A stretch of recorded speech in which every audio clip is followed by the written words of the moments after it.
Hello and welcome to Start Select, the video game show from GameSpot UK that brings you the choicest morsels of gaming meat and then serves them in a big bowl for you to gently lick at. We have a cracking show for you this week. We look at the new shiny iPod Touch to find out if it really is a pretender to the PSP and DS throne. Mark Walton, meanwhile, will absolutely positively not be on any hallucinogenics to bring you a hands-on with Jeff Minter's latest game, Gridrunner. And finally, Luke Anderson will be entering the battlefield in Sony's new online shooter, MAG. We join each other today on a new plane of battle. There will be no medals or coloured ribbons for second place. Zipper Interactive's latest project is certainly ambitious. Following on from the SOCOM series, the developer's new PlayStation 3 exclusive shooter, MAG, will support up to 256 players per map, and Sony gave us the chance to join in on its beta program. Here's what we thought. Set 20 years in the future, you play a soldier in a shadow war between three private military contractors, the Gung-Ho Valor, the High-Tech Raven, and the guerrilla-like Server. We chose to go into battle as a Valor soldier and customise our character and kit before jumping into a match. Each team has 5 characters and 3 voice signatures to choose from, as well as a number of different fatigue colours. You're also given 3,400 credits, MAG's in-game currency, to spend on weapons and equipment, and you can save preset loadouts into 5 slots to ensure you're prepared for any situation. Your loadout is split into primary weapons, backup weapons, gear, heavy gear, and armour and apparel, and each slot can hold 1 item. There were several weapons to choose from, including the M4A1 and Mark 14 Mod 0 EBR assault rifles, and the Mark 46 Mod 0 machine gun, although the M9 was the only sidearm that was available to us. You can also equip additional items such as frag and smoke grenades, first aid kits, and vehicle repair kits in the gear slot.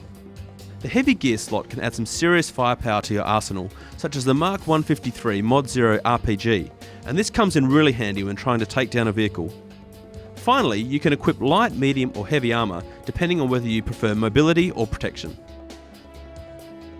It looks like there'll be plenty of variety in MAG's match types, although most were unavailable in the beta. These include Domination, where you have to fight over 8 control points, Sabotage, where you need to capture or defend 3 pieces of valuable intel, and Training, if you need to get in some practice. Each team is split into 4 8-man squads, designated Alpha, Bravo, Charlie, and Delta.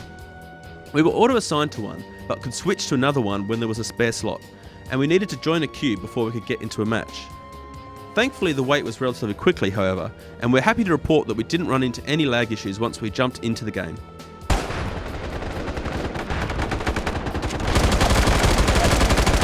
MAG's gameplay is fast and frantic, and with so many players on the map, you constantly run into trouble. Despite housing 128 players, the map didn't feel overcrowded, although there tended to be a few bottlenecks where players swarmed to. With so many enemies to contest with, it becomes rather difficult to complete objectives single-handedly, and it seems that coordinated teamwork will play a vital part in winning each round. At the end of each round, you can see how much experience you've accumulated, such as 5 XP for a kill, 50 XP for achieving the primary objective as a team, or if you're unfortunate enough, -5 for friendly kills. There are also plenty of stats to check out, including win-loss records, which squads and players are ranked the highest, and leaderboards for your squad and all players on the current map. MAG is currently due out next January in North America, with Europe yet to get a firm release date. For more MAG goodness, check out our previous coverage on the site, and be sure to check back for more information as it approaches the release date. Apple has described its latest iPod Touch as a proper games console, so we only thought it right to go and check it out with the help of CNET UK's Nate Langson. Alright, you're joining us now in the GameSpot Breakout area with Nate Langson, who is CNET's technology expert, and he's brought in a 64GB iPod Touch version 3.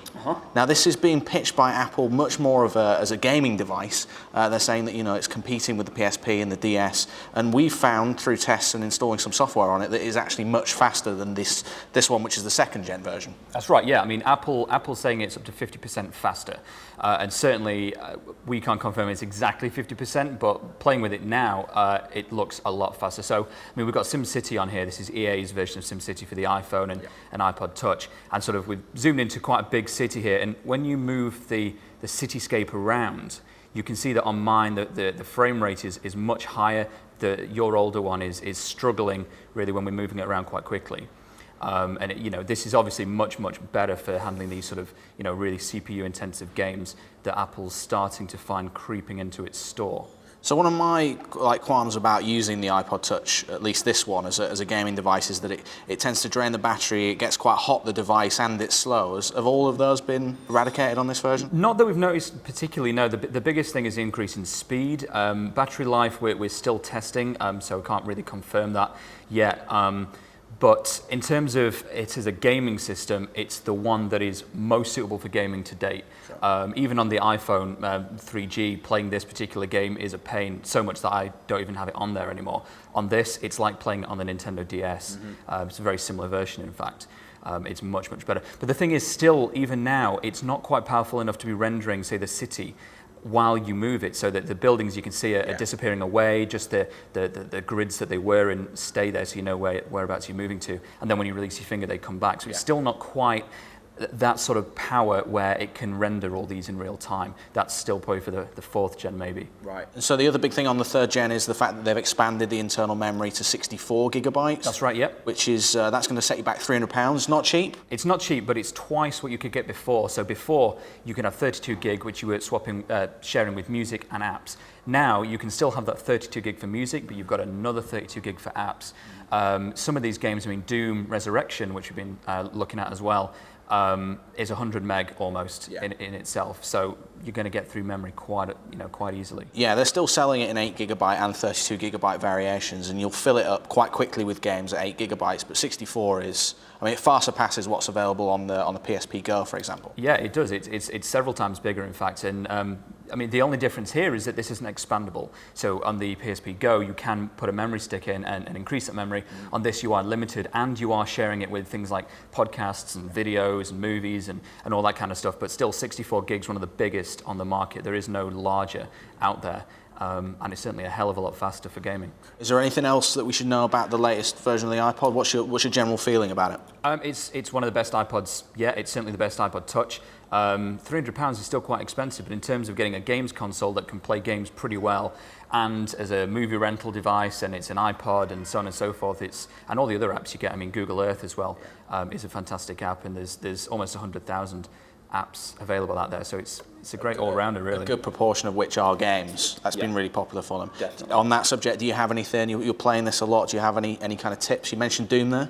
I mentioned Doom. Doom's a great game. I've got that on here, but I have to say the game I play the most, sad as it sounds, is Scrabble, which plays fine on my iPhone. So I'm not even taking advantage of the fact that this thing's sitting on my desk and able to play things about 10 million times faster than my phone. But there's some really great games coming up soon. There's some first-person shooters coming out which look absolutely amazing. Great stuff. Well, I guess the conclusion is that the iPod Touch 3rd generation, and I think the iPhone 3GS as well, do make fairly good games devices. That's it. The 3GS is arguably just as good as this. So if you want a phone in this, get the 3GS. If you don't want a phone, then I'll get this, I guess. Great stuff. All right, that's the iPod Touch 3rd generation that we've been testing. It's a 64 gigabyte model, which will set you back about £300. Time to give away some prizes now on Start Select. Last week we had 5 copies of South Peak Section 8 to give away. All you had to do to be in with a chance of winning is answer this simple question. What is the name of the planet that features in the game? The answer was New Madrid, and our clever clogs who got that right are Zohir Nasiri from Harlow, Tom Dance from Bournemouth, and Ross Thompson from Fife, who all wanted the Xbox 360 version. Meanwhile, Silburn Strangelove from Brighton and Adam Zanelli from Cumbria wanted it on the PC. Congrats guys, you'll be dropping into New Madrid very shortly. This week, the very kind people at Capcom have offered us 5 copies of Resident Evil 5 to give away on the PC. The PC version has just launched, and if you're a fancy Dan, you can even use Nvidia's 3D vision technology to experience it in stereoscopic 3D. All you have to do to win a copy is answer this question. What are the names of the male and female lead characters from the game?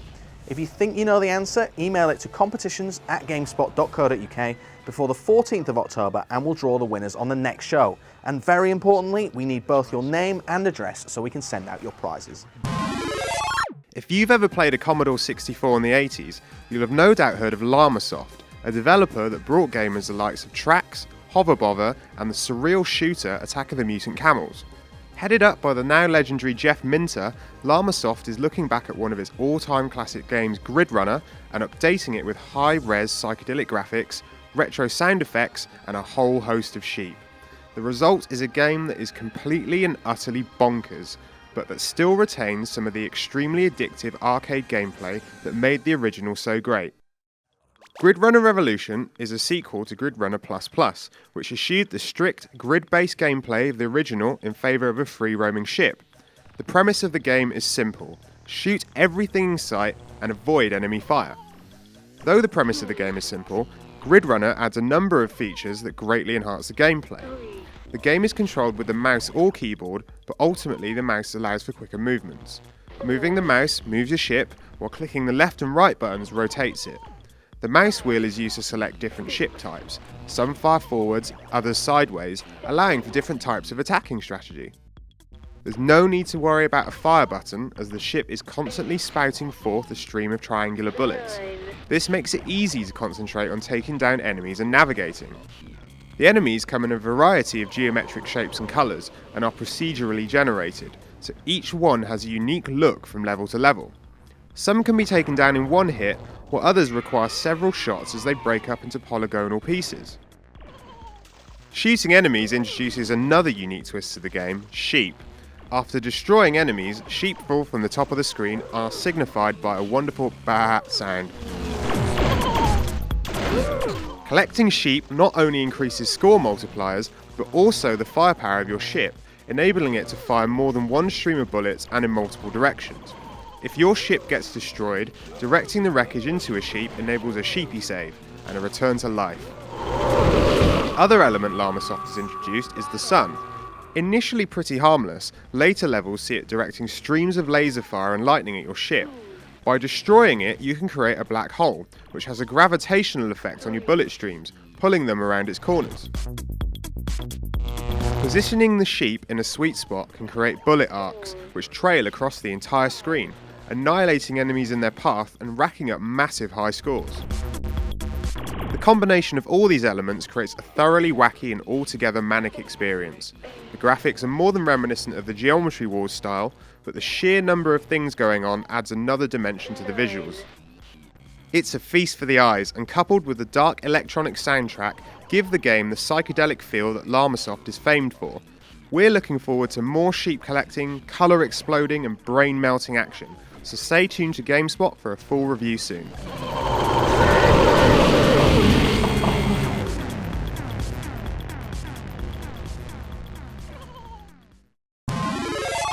That's all for this week's episode of Start Select, but remember, you can join the GameSpot UK Facebook fan page. Just head over to facebook.com/GameSpot UK, where you'll find Start Select and all the other great content coming out of the London office. Until next time though, be good to yourselves and each other.